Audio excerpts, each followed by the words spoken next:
Assalamualaikum warahmatullahi wabarakatuh. Semangat pagi anak-anakku. Semoga semua sehat, senantiasa dalam lindungan Allah SWT. Amin ya robbal alamin. Perkenalkan, nama Ibu Wiwit Isaro SPD, Guru Mata Pelajaran Produk Kreatif dan Kewirausahaan SMK Negeri 1 Selawi.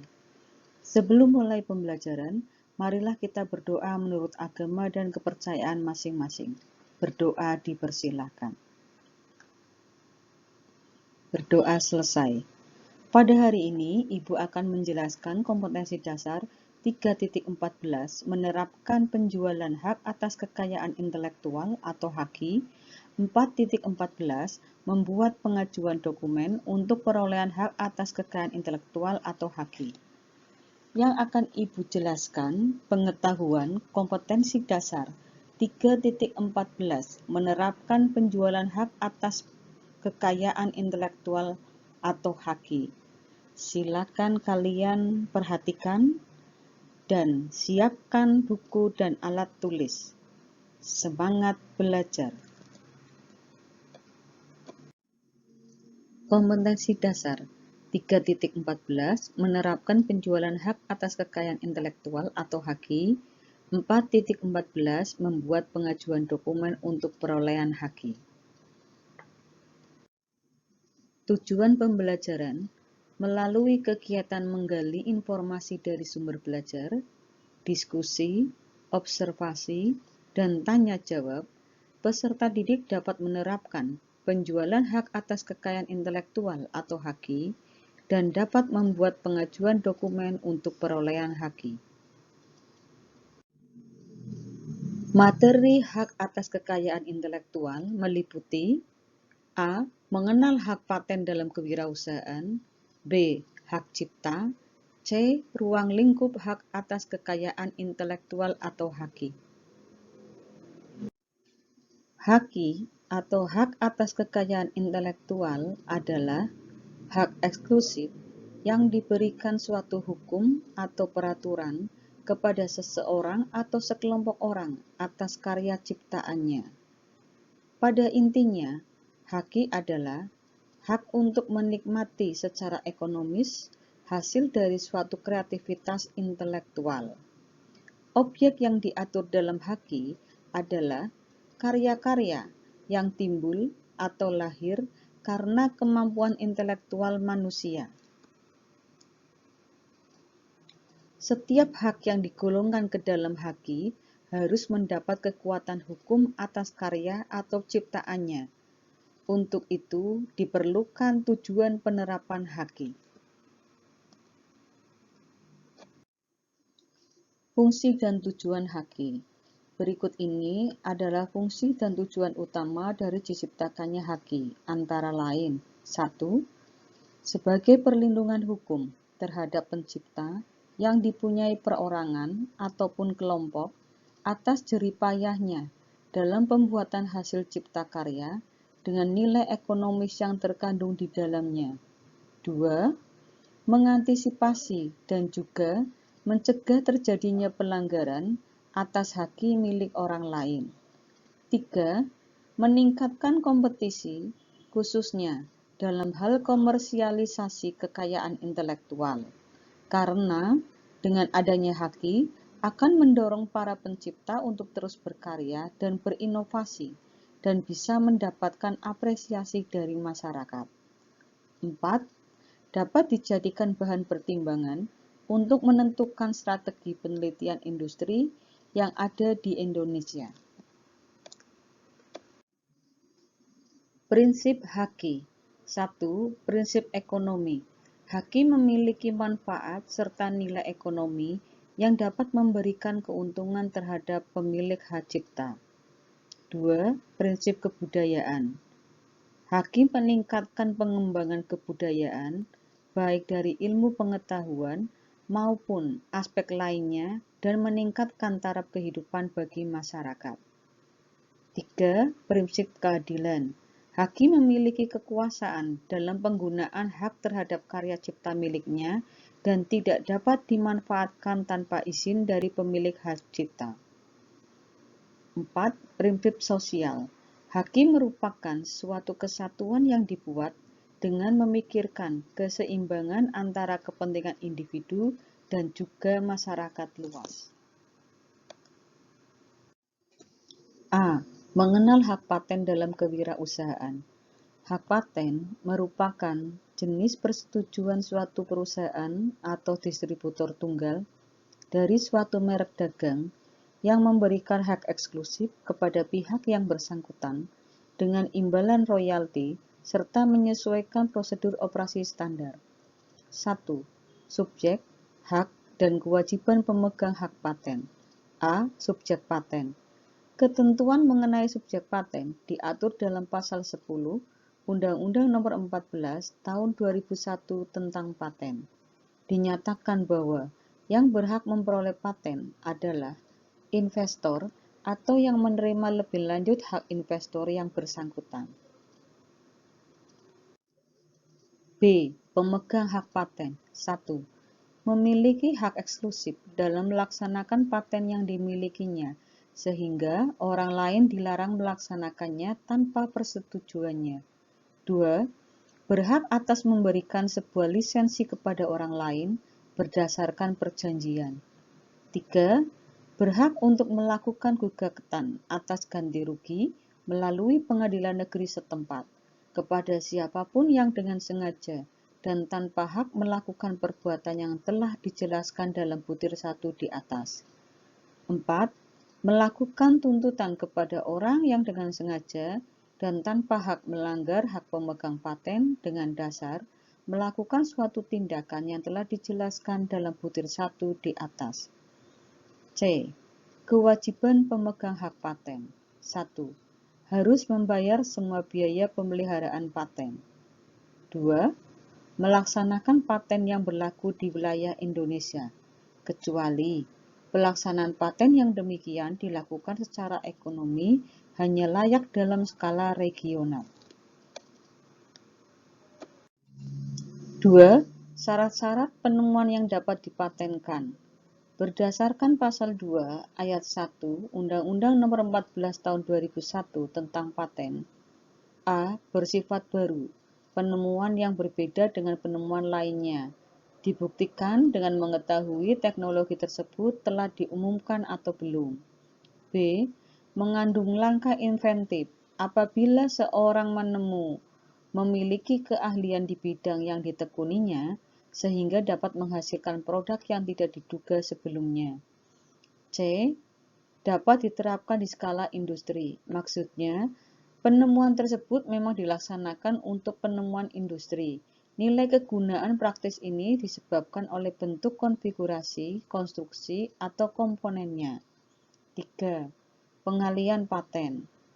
Hak paten merupakan hak yang dimiliki seseorang supaya tidak diklaim oleh orang lain. Hal tersebut ditegaskan dalam pasal 66.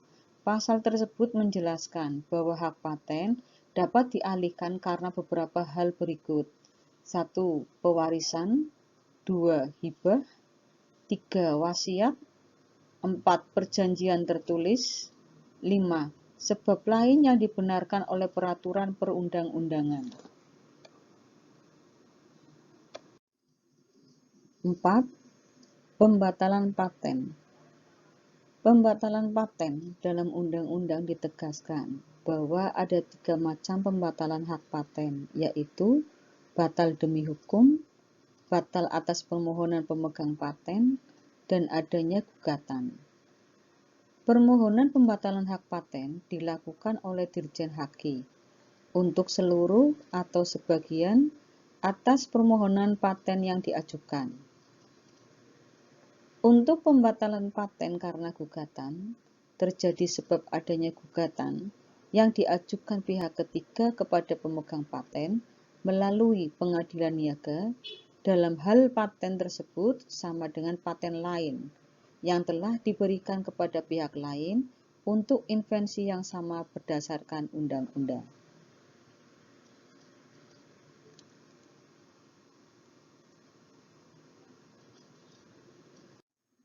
B. Hak cipta merupakan hak dari pembuat sebuah ciptaan terhadap ciptaannya dan salinannya. Hak tersebut merupakan hak untuk membuat salinan dari ciptaannya, hak untuk produk derivatif, dan hak penyerahan kepada pihak lain. Hak cipta yang dilindungi dan tidak dilindungi oleh pemerintah. Berdasarkan Undang-Undang Nomor 28 Tahun 2004 tentang hak cipta, bahwa hak cipta adalah hak eksklusif pencipta yang timbul secara otomatis berdasarkan prinsip deklaratif setelah suatu ciptaan diwujudkan, bentuk dalam nyata tanpa pengurangan resiko sesuai dengan ketentuan peraturan perundang-undangan. Hak cipta merupakan hak eksklusif yang terdiri dari hak moral dan hak ekonomi. Berikut berbagai jenis hak cipta yang dilindungi pemerintah. A. Hak cipta yang dilindungi. Ciptaan yang dilindungi termasuk dalam bidang ilmu pengetahuan, seni, dan sastra yang terdiri atas 1. Buku, pamflet, perwajahan karya tulis, uang diterbitkan, dan semua hasil karya tulis lainnya. 2. Ceramah, pidato, dan ciptaan lainnya. 3. Alat peraga yang dibuat untuk kepentingan pendidikan dan ilmu pengetahuan. 4. Lagu untuk musik dengan atau tanpa teks. 5. Drama, drama musikal, tari, koreografi, pewayangan, dan pantomim, dan lain-lain. B. Karya yang tidak dilindungi, antara lain 1. Hasil karya yang belum diwujudkan dalam bentuk nyata. 2. Ide, prosedur, sistem, metode, konsep, prinsip, atau temuan data, walaupun telah diungkapkan, dinyatakan dalam gambar, dijelaskan, atau digabungkan dalam sebuah ciptaan. 3. Alat, benda, atau produk yang didapatkan hanya untuk menyelesaikan masalah teknik atau yang bentuknya hanya ditujukan untuk sebuah kebutuhan fungsional. 4. Hasil rapat terbuka lembaga negara, peraturan perundang-undangan, pidato kenegaraan, atau pidato pemerintah, dan lain-lain. Cara pendaftaran hak cipta. 1. Mengisi formulir pendaftaran ciptaan rangkap 2. 2. Surat permohonan pendaftaran ciptaan dengan mencantumkan nama dan kewarganegaraan. 3. Uraian ciptaan rangkap 2. Pada surat permohonan pendaftaran ciptaan hanya dapat diajukan dengan syarat-syarat sebagai berikut. 1. Melampirkan KTP bagi pencipta dan pemegang hak cipta. 2. Permohonan pendaftaran yang lebih dari satu nama harus menuliskan semua nama penciptanya dengan menetapkan satu alamat pemohon. 3. Melampirkan contoh ciptaan yang dimohonkan pendaftarannya atau penggantinya. 4. Membayar biaya pendaftaran. C. Ruang lingkup hak atas kekayaan intelektual atau HAKI. Perlindungan terhadap hak cipta mempunyai ruang lingkup yang berbeda. Berikut penjelasannya. A. Hak ekonomi. Hak yang memiliki hubungan dan dampak langsung terhadap ekonomi perusahaan, seperti hak pengadaan, hak distribusi, hak penyiaran, dan hak pertunjukan. B. Hak atas ciptaan, hak yang merujuk langsung terhadap subjek ciptaannya, seperti program komputer, buku, fotografi, database, dan lainnya. A. Pengertian hak cipta. Sebelum menjelaskan pengertian hak cipta, Ibu akan jelaskan sejarah hak cipta lebih dahulu. Zaman dahulu, tahun 600 sebelum Masehi, seorang dari Yunani bernama Pehrit menemukan dua tanda baca, yaitu titik dan koma. Anaknya yang bernama Apulus menjadi pewarisnya dan pindah ke Romawi. Pemerintah Romawi memberikan pengakuan, perlindungan, dan jaminan terhadap karya cipta ayahnya itu. Setiap penggunaan, penggandaan, dan pengumuman atas penemuan Pehrit, Apulus memperoleh penghargaan dan jaminan sebagai pencerminan pengakuan hak tersebut. Apulus ternyata orang yang bijaksana. Dia tidak menggunakan seluruh honorarium yang diterimanya. Honor titik digunakan untuk keperluan sendiri sebagai ahli waris, sedangkan honor koma dikembalikan ke pemerintah Romawi sebagai tanda terima kasih atas penghargaan dan pengakuan terhadap hak cipta tersebut. Menurut Undang-Undang Nomor 19 Tahun 2002, pengertian hak cipta adalah hak eksklusif bagi pencipta atau penerima hak untuk mengumumkan atau memperbanyak ciptaannya atau memberikan izin untuk itu dengan tidak mengurangi pembatasan-pembatasan menurut peraturan perundang-undangan yang berlaku. Pasal 1/1. Pencipta adalah seseorang atau beberapa orang secara bersama-sama yang atas inspirasinya lahir suatu ciptaan berdasarkan kemampuan pikiran, imajinasi, kedekatan, keterampilan, atau keahlian yang dituangkan dalam bentuk khas dan bersifat pribadi.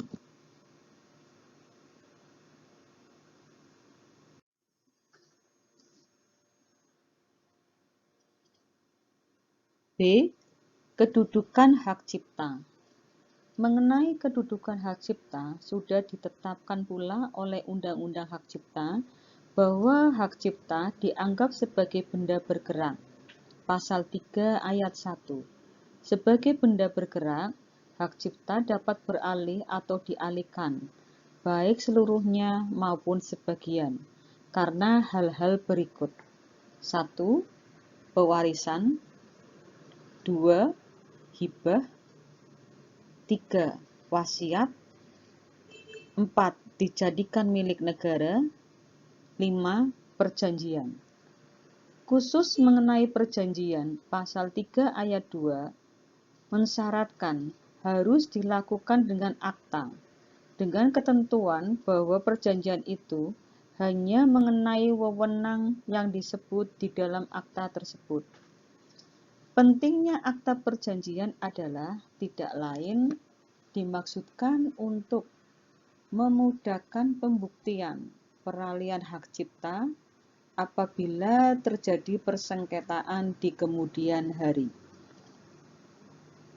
C. Ciptaan yang dilindungi. Undang-Undang Hak Cipta menganut sistem terbatas dalam melindungi karya cipta seseorang. Perlindungan ciptaan hanya diberikan dalam bidang ilmu pengetahuan, seni, dan sastra. Untuk itu, pasal 11 ayat 1 perinci. Ketiga bidang tersebut meliputi hal-hal sebagai berikut. 1. Buku, pamflet, dan semua hasil karya tulis lainnya. 2. Ceramah, kuliah, pidato, dan sebagainya. 3. Pertunjukan seperti musik, karawitan, drama, tari, pewayangan, pantomim, dan karya siaran, antara lain untuk media radio, televisi, film, dan karya rekaman radio. 4. Ciptaan tari atau koreografi, ciptaan lagu atau musik dengan atau tanpa teks, dan karya rekaman suara atau bunyi. 5. Segala bentuk seni rupa seperti seni lukis, pahat, patung, dan kaligrafi yang perlindungannya diatur dalam pasal 10 ayat 2. Ada lagi ciptaan yang dilindungi, yaitu seni batik, arsitektur, peta, sinematografi, dan fotografi. Kemudian, program komputer, terjemahan, tafsir, saduran, dan penyusunan bunga rampai. Selain itu, Undang-Undang Hak Cipta juga melindungi karya seseorang yang berupa pengolahan lebih lanjut daripada ciptaan aslinya. Hal ini dikarenakan bentuk pengolahan ini dipandang sebagai suatu ciptaan baru dan tersendiri yang sudah lain dari ciptaan aslinya. Tidak ada hak cipta untuk karya sebagai berikut. 1. Hasil rapat terbuka lembaga-lembaga negara. 2. Peraturan perundang-undangan. 3. Putusan pengadilan dan penetapan hakim. 4. Pidato kenegaraan, pidato pejabat pemerintah. Dan 5. Keputusan badan arbitrase atau lembaga seperti pengadilan, tetapi khususnya dalam bidang perdagangan. D. Masa berlakunya hak cipta. Saat mengatur jangka waktu berlakunya hak cipta, Undang-Undang Hak Cipta tidak mensyaratkan tetapi membeda-bedakan. Perbedaan itu dikelompokkan sebagai berikut. 1. Kelompok 1 bersifat orisinal. Untuk karya cipta yang sifatnya asli atau orisinal, perlindungan hukumnya berlaku selama hidup pencipta dan terus berlanjut sampai dengan 50 tahun setelah pencipta meninggal. Mengenai alasan penetapan jangka waktu berlakunya hak cipta orisinal yang demikian lama itu, undang-undang tidak memberikan penjelasan. Karya cipta ini meliputi sebagai berikut.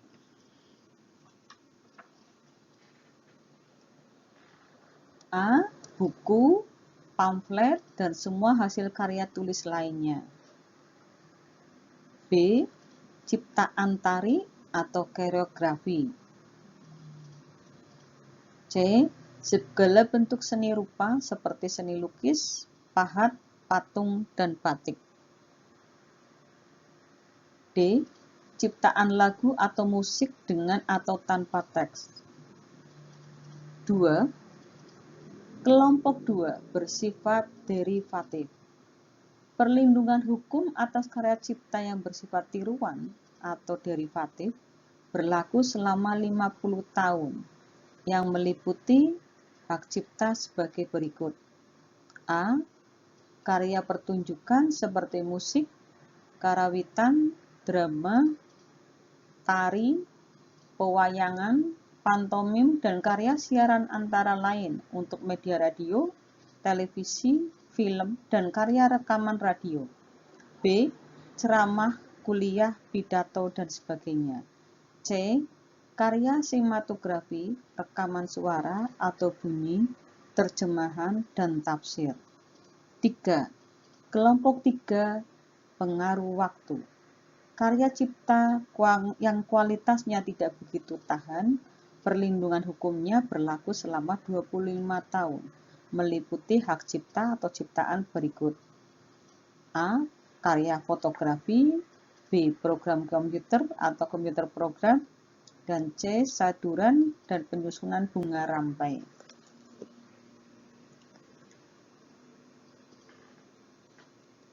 Hak dan wewenang menuntut. Penyerahan hak cipta atas seluruh ciptaan ke pihak lain tidak mengurangi hak pencipta atau ahli waris untuk menuntut seseorang yang tanpa persetujuannya, yaitu sebagai berikut. 1. Meniadakan nama pencipta yang tercantum pada ciptaan itu.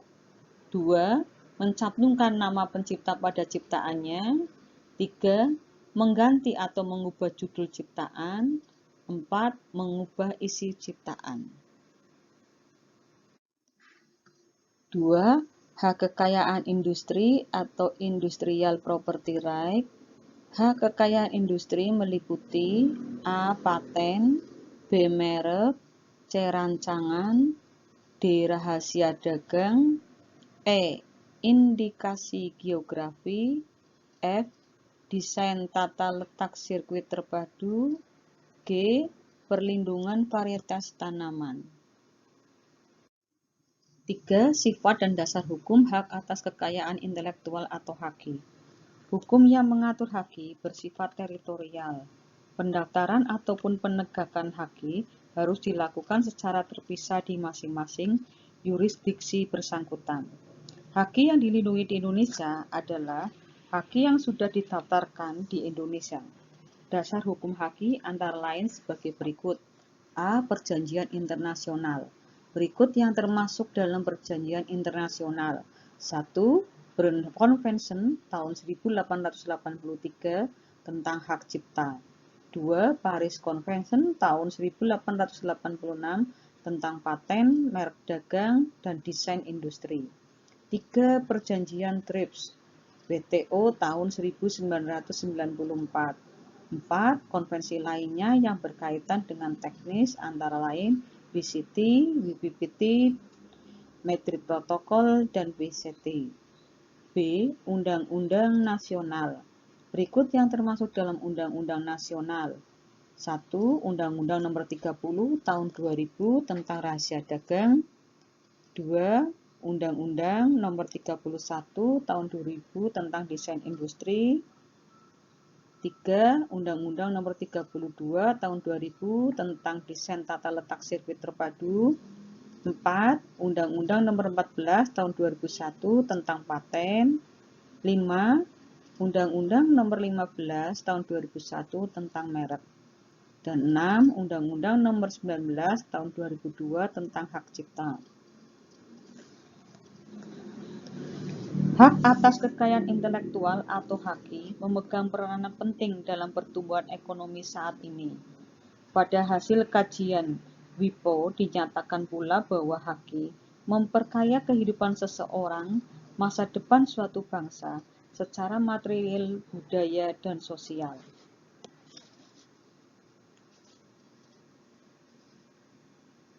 Oleh karena itu, pengembangan sistem HAKI nasional sebaiknya tidak hanya melalui pendekatan hukum, tetapi juga teknologi dan bisnis.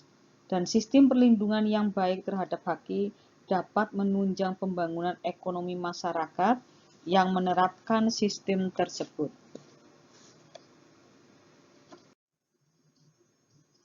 Demikianlah pembelajaran hari ini tentang materi menerapkan penjualan hak atas kekayaan intelektual atau HAKI. Semoga bermanfaat. Kita akhiri dengan membaca hamdalah. Alhamdulillahirabbil alamin. Wassalamualaikum warahmatullahi wabarakatuh.